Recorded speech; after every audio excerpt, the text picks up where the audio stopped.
Hola, hola, hola. ¿Cómo están ustedes, mis queridos amigos y amigas de Cápsulas Teológicas? Hoy quiero tocar con ustedes un tema que me han pedido en redes sociales y que tiene que ver con la divinidad de Cristo o la deidad de Cristo.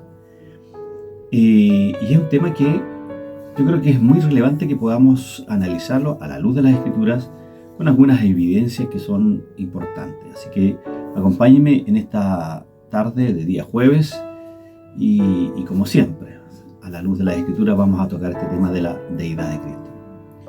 ¿Fue por lo tanto Jesús Dios? ¿Sabía usted que un gran porcentaje de creyentes no saben que Jesús es Dios? Se hizo una encuesta, la encuesta Ipsos del año 2023, en 26 países. Y saben que el 26% de los encuestados que se identifican con cristianos no creen que Jesús sea Dios. Luego, una encuesta en el año 2022, la encuesta de John Gove, ahí en el Reino Unido, dijo que el 25% de los cristianos encuestados no creen que Jesús sea Dios. Y la encuesta de Pew Research Center del año 2020 en Estados Unidos dice que el 18% de los protestantes evangélicos blancos no creen en Jesús como Dios. Si bien no hay un dato definitivo, las encuestas y estudios sugieren que un porcentaje no despreciable de cristianos, entre el 10 y el 35%, no cree en la divinidad de Jesús. Y eso es preocupante. Por lo tanto, les invito a reflexionar del por qué nosotros creemos que Jesús es el verdadero Dios Todopoderoso. Hermanos y hermanas, no podemos aceptar la postura de los testigos de Jehová, menos de los unicitarios. Ellos dicen que solo fue un ser creado. Ahora, esta creencia no es nueva. Nace con arrianos en el siglo III aproximadamente. Fíjense que la principal razón es que va contra todo el testimonio de las Escrituras, y esto es lo que pretendo hoy con este estudio. Ahora bien, lo haremos bajo varias líneas concisas de evidencias bíblicas y razonables. Acompáñenme entonces a esta fascinante clase sobre la divinidad de Jesús. La primera línea de evidencia es que Jesús es llamado Dios sin reservas. Bueno, primero que todo, la doctrina ortodoxa histórica sin duda coincide con la verdad de la Biblia. Entre otras doctrinas, la realidad de que solo hay un único Dios verdadero. Negamos, por lo tanto, en absoluto toda clase de politeísmo, que es la creencia en muchos dioses paganos. La Biblia, cierto, es bastante clara y enfática en muchos versos al explicar que solo hay un solo Dios. Isaías 44:6, no hay tal cosa como dioses creados antes o después. No hay ni siquiera cosa que se le parezca, o como dice Isaías, semejante ahí en Isaías 46:9. El primer mandamiento de los 10 dice, no tendrás dioses ajenos delante de mí. Nos dice Éxodo capítulo 20. Y el mismo Dios es claro en afirmar que nunca ha tenido relación en el cielo con otro Dios. El judaísmo abrazó esta verdad, no solo en el tiempo del Antiguo Testamento, sino también en el Nuevo Testamento. Pero sin embargo, escritores del Nuevo Testamento judío, estrictamente monoteístas, llaman a Jesús Dios sin ninguna ambigüedad, lo cual nos deja ver que Jesús afirmó ser Dios. Ahora, hay un texto muy conocido y quiero tratarlo con ustedes. Juan 1:1. El verbo era Dios, o como se lee en el griego, kaiteos en logos. Y Dios era el verbo, funcionando el sustantivo Dios como un predicado nominal, y el verbo, al estar articulado, lo que indica es sencillo, es que el sujeto es el sujeto de la oración. Por lo tanto, lo que tenemos aquí es una oración atribuida. Todo lo que Dios el Padre es el verbo. En definitiva, Jesús es Dios en todo el sentido de la palabra, sin lugar a dudas. Y como explica el erudito en teología Eugenio Danyat en su monumental obra contra los testigos de Jehová, abro comillas, además, parece ser, según algunos exegetas, que la idea literal del griego es que el verbo estaba dentro de Dios, o más bien que estaba habitando en Dios, por lo que, a la luz de ello, y sin forzar las exégesis, ni torcer la armonía de los contextos correspondientes, hermanos y hermanas, la tercera cláusula invita a ser traducida perfectamente de la siguiente manera: y el verbo era Dios. Eugenio Danjan es categórico al respecto. Ahora, tenemos otro texto ahí en Juan 20:28 que dice: entonces Tomás respondió y le dijo: Señor mío y Dios mío. ¿A quién se lo dijo? Jesús. El texto griego de este versículo es devastador para la herejía de los testigos de Jehová, ya que en este texto Tomás llama mi Señor y mi Dios. ¿A quién? A Cristo. Pero no solo eso, sino que, como usted recordará, los testigos de Jehová justifican su traducción de Juan 1:1 diciendo que la palabra era un Dios con minúscula, porque Dios no lleva artículo ahí. Pero bendito sea Dios. Aquí en Juan 20:28, Jesús es llamado Outeos, el Dios con artículo. Por lo tanto, siguiendo el argumento de la torre de vigía, es decir, de los testigos de Jehová, Jesús es el Dios Jehová. Y en este texto veamos el griego transliterado.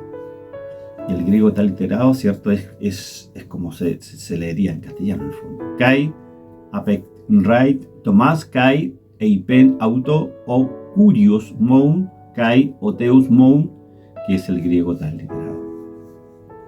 Y respondió Tomás y dijo: a él el Señor mío y el Dios mío, que es la traducción palabra por palabra. Gloria a Dios, Jesús es el gran Dios y Salvador. Hay otro texto también ahí en 2 de Pedro 1:1. Acá Pedro también llama a Jesús Dios, del griego teos. Él escribe: Simón Pedro, siervo y apóstol de Jesucristo, por la justicia de nuestro gran Dios y Salvador Jesucristo.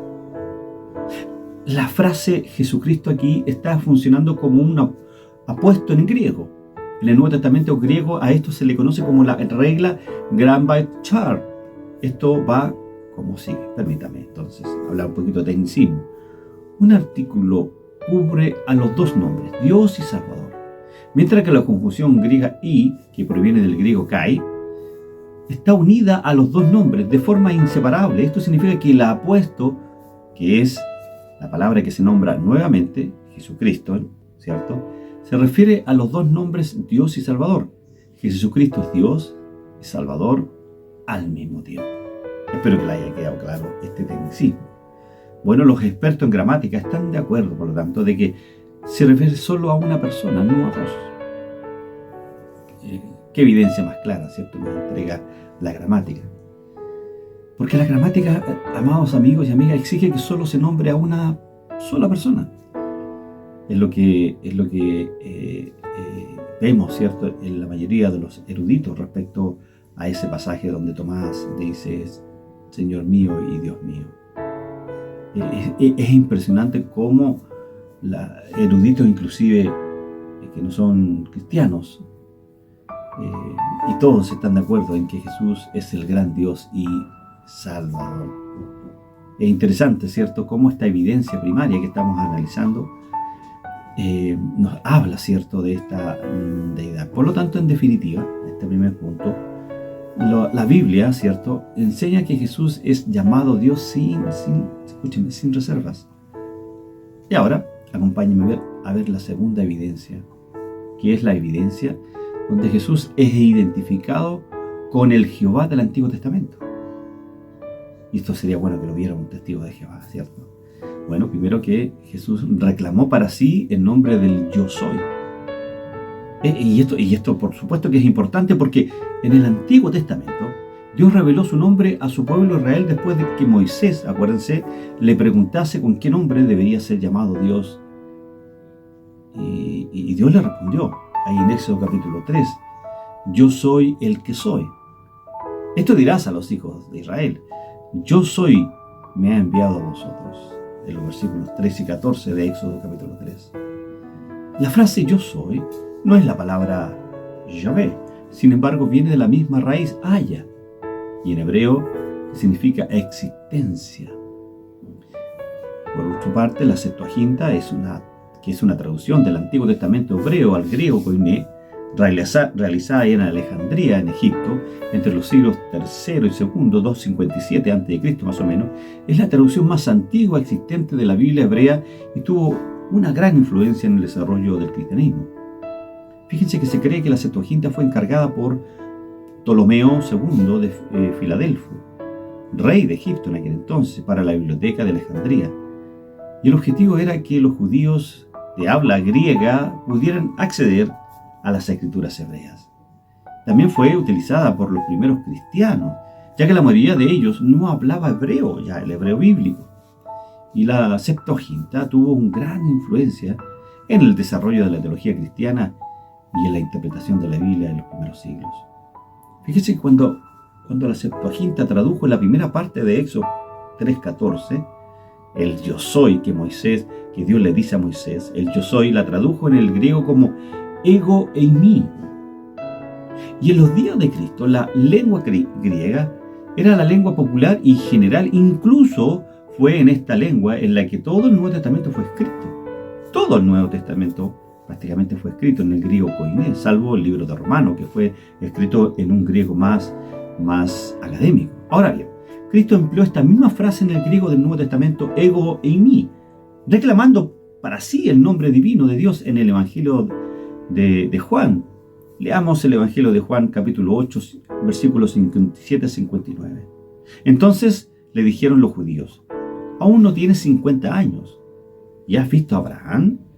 Jesús les dijo, de cierto os digo, antes que Abraham fuese, yo soy, ego eimi.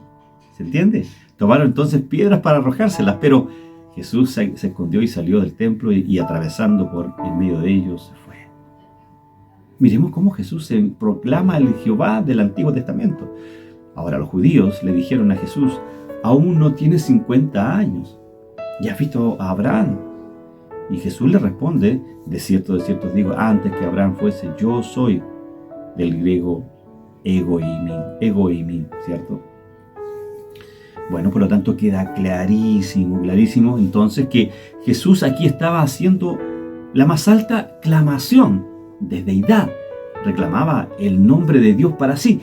Por eso los judíos lo querían matar por su blasfemia, según ellos, tal como estaba escrito en la ley, que todo el que blasfemara en nombre de Dios debía ser lapidado. Esto lo encontramos ahí en Levíticos capítulo 24. Y el que blasfemare el nombre de Jehová ha de ser muerto. Toda la congregación lo apedreará, así el extranjero como el natural, así blasfemar el nombre que muera, decía Levíticos. Ahora, por su parte, los escritores del Nuevo Testamento no vieron problema alguno en aplicar pasajes del Antiguo Testamento, ojo con eso, que se refieren a Jehová y escribirlos o asociarlos, dicho de otra manera, a Jesús. Al empezar su evangelio, Marcos cita la reverencia de Isaías dirigida a Jehová, del cual la voz que clama en el desierto prepararía su camino antecediéndolo, y eso lo dice Marcos capítulo 1, versos 2 al 4. Pero este verso está en Isaías 43, que dice, voz que clama en el desierto, preparad el camino a Jehová, enderezad calzada en la soledad de nuestro Dios, nos dice Isaías 40, versículo 3. Por lo tanto, Marcos interpreta esta profecía como cumpliéndose en la preparación del ministerio que hizo Juan el Bautista, a Cristo, por supuesto. Por lo tanto, Marcos está identificando a Jesucristo con Jehová. Qué interesante, ¿cierto?, lo que nos relatan los autores del Nuevo Testamento. Y esto, por lo tanto, nos lleva a nuestra tercera línea de evidencia. Jesucristo fue adorado como Dios.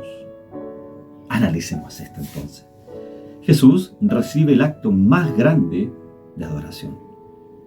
El que uno se postre en homenaje. Esto es el acto de adoración más significativo para Dios, y Jesús lo recibe desde niño. Leemos en Marcos 2:11. Y al entrar en la casa vieron al niño con su madre María, y postrándose lo adoraron y abrieron y le ofrecieron presente, oro, incienso y mirra, nos dice Mateo capítulo 2, verso 11. Ahora, según la Biblia, la adoración debe ser genuina, en espíritu y en verdad. Juan 4:24 nos relata eso. Pero fue el mismo Jesús quien le dijo a Satanás, al Señor tu Dios adorarás y a Él solo servirás, nos dice Mateo 4. Por lo tanto, no se puede adorar a nadie más que a Dios.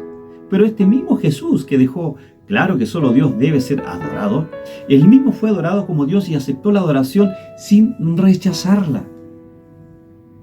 Mateo 14:33 dice: entonces los que estaban en la barca vinieron y la adoraron, diciendo: verdaderamente eres Hijo de Dios, nos dice Marcos 14:33. Veamos ahora entonces el contraste entre Jesús, los hombres y los ángeles que son criaturas, y cómo ellos sí rechazan la adoración que se les intentó rendir. Ahí en Hechos capítulo 10, de los versos 25-26, el centurión Cornelio, ¿cierto?, se postró a los pies de Pedro y le adoró. Pero Pedro le reprendió diciendo: levántate, yo mismo también soy hombre. Tiene que haberle dicho. Y el ángel del Apocalipsis, ahí en Apocalipsis 19:10, Jesús se postró ante los pies del ángel en el Apocalipsis con el propósito de adorarlo, pero el ángel le dijo que era un consiervo y que Juan había de adorar solo a Dios. Entonces, ¿cómo concluye el erudito Macrack sobre este tema? ¿Qué es lo que dice este señor? Dice que en el contexto judío en el que se movían los primeros cristianos, era Dios y solo Dios quien debía ser adorado. No obstante, la iglesia cristiana primitiva adoraba a Cristo como Dios, una práctica que se refleja claramente incluso en el Nuevo Testamento.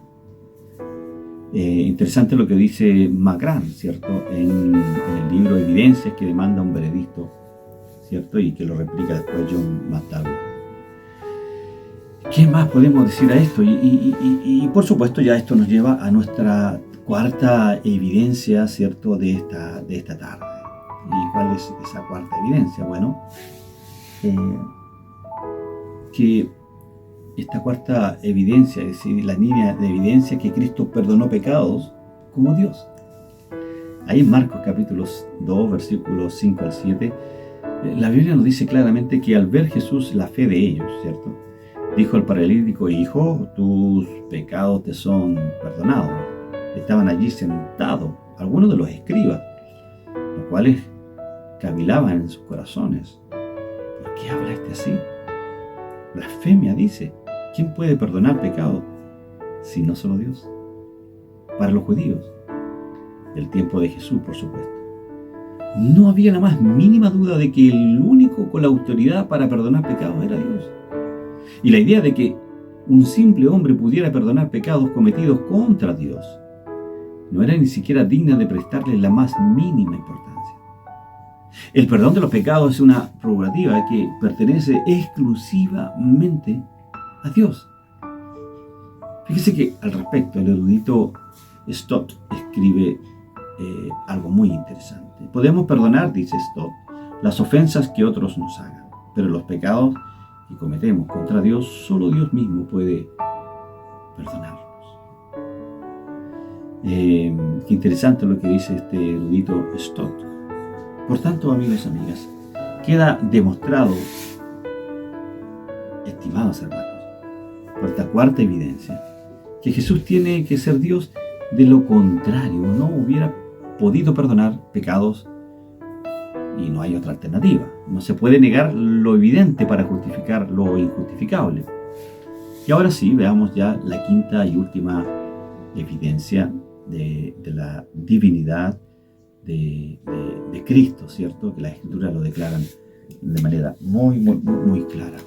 Y esta quinta y última línea de evidencia es el argumento lógico, que es un argumento más apologético. La Biblia dice que en el libro del profeta Isaías 48 dice: yo Jehová, este es mi nombre, y a otro no daré mi gloria, ni mi alabanza a escultura, dice Isaías 42:8. Pero en el Nuevo Testamento nosotros leemos en Juan 17:5: ahora pues, Padre, glorifícame tú al lado tuyo con aquella gloria que tuve contigo antes que el mundo fuese. Hermanos, si Jesús es otro Dios separado del Padre, entonces explíqueme usted, Jesús tenía la misma gloria del Padre desde antes de la fundación del mundo. ¿Cómo es esto posible si Jehová no comparte su gloria con nadie? ¿No significará esto que Jesús no es un Dios creado? Sino, como dicen los testigos de Jehová, si no creemos con toda firmeza, es el mismo Dios Jehová. De lo contrario, tenemos una contradicción grave en la Biblia. Luego, en el mismo libro del profeta Isaías 48:11, dice que también Jehová nos declara lo siguiente: por mí, por amor de mí mismo, lo haré, para que no sea amancillado mi nombre, y mi honra no la daré a otros, dice Isaías 48:11. Pero en el Nuevo Testamento Jesús reclama la misma honra que se le rinde al Padre para hacer para Él también. Ahí en Juan 5:23 Jesús dice: para que todos honren al Hijo como honran al Padre. El que no honra al Hijo no honra al Padre que le vio, dice Juan 5:23. Si Jesús, amigos, amigas, no es el Dios Todopoderoso, ¿cómo pudo reclamar la misma honra que se le da al Padre para sí? ¿No dijo Jehová: y mi honra no la daré a otro? ¿Cómo entonces Jesús reclamó esa honra si él mismo es una criatura? Bueno, la Biblia prohíbe tajantemente honrar en adoración a una criatura. Romanos 1:25. Por lo tanto, Jesús tiene que ser el verdadero Dios y la vida eterna, como lo describe la Biblia. Jehová proclama en el libro de Isaías 44:24 que Él solo, sin ayuda de criatura, ángeles o semidioses o creados, Él creó los cielos y la tierra. Leemos el verso 24. Así dice Jehová, tu Redentor, que te formó desde el vientre. Yo, Jehová, que lo hago todo, que extiendo solo los cielos, que extiendo la tierra por mí mismo, dice Isaías 44:24. Pero en el Nuevo Testamento, el evangelista Juan dice que todas las cosas, sin excepción, fueron hechas, creadas por el Hijo. Es lo que dice Juan 1:3. Todas las cosas por Él fueron hechas, y sin Él nada de lo que ha sido hecho fue hecho. Juan 1:3. Entonces, hermanos y hermanas, si Jesús creó todo cuanto existe, ¿no es muestra eso de que Él es Jehová Dios? ¿No dijo Jehová que Él creó los cielos y la tierra solo sin ayuda de nadie? Y el evangelista Juan dice que Jesús creó todo. Ahora, si esto es así, ¿cómo pudo Juan decir que todo fue hecho por Jesús? ¿No será esto un silogismo? ¿Y qué es un silogismo? Un silogismo es un argumento deductivo que consta de dos proposiciones como premisa y otra como conclusión, siendo la última una inferencia necesariamente deductiva de las otras dos. Ahora, para poder entender esto, veamos las partes de un silogismo. Existe una premisa mayor, que es la primera proposición del silogismo. Suele ser una proposición general que abarca las otras dos. Y luego viene una premisa menor, que es la segunda proposición del silogismo, y suele ser una proposición específica que se relaciona con la premisa mayor y la conclusión. ¿Y qué es la conclusión? Es decir, de un silogismo, es la proposición final del silogismo. Es la inferencia, es decir, la conclusión que se obtiene de las dos premisas. Veamos un ejemplo de silogismo. Por ejemplo, la premisa mayor: todos los hombres son mortales. Premisa menor: Arturo Prat es hombre. Conclusión: Arturo Prat es mortal. ¿Se entendió? Ahora, los silogismos sin lugar son importantes porque nos permiten evaluar la validez de los argumentos. Y un argumento es válido si la conclusión se deduce lógicamente de las premisas mayor y la premisa menor. Si la conclusión no se deduce lógicamente de las premisas, entonces el argumento es inválido. ¿Se entendió? Apliquemos entonces esto a lo que estamos estudiando. La premisa mayor: Jehová creó solo sin ayuda el cielo y la tierra. ¿Se entiende? Premisa menor: Jesús es el creador de todas las cosas, incluyendo el cielo y la tierra. La conclusión: Jesús es Jehová, el creador de los cielos y la tierra. ¿Se entendió este silogismo? Bueno, concluyamos este estudio, ya un poco extenso en esta tarde, y decir que sin lugar a duda, el hecho de que Jesús sea adorado como Dios, que tenga la autoridad de perdonar pecados, que judíos monoteístas lo llamen Dios sin reserva, etcétera, etcétera.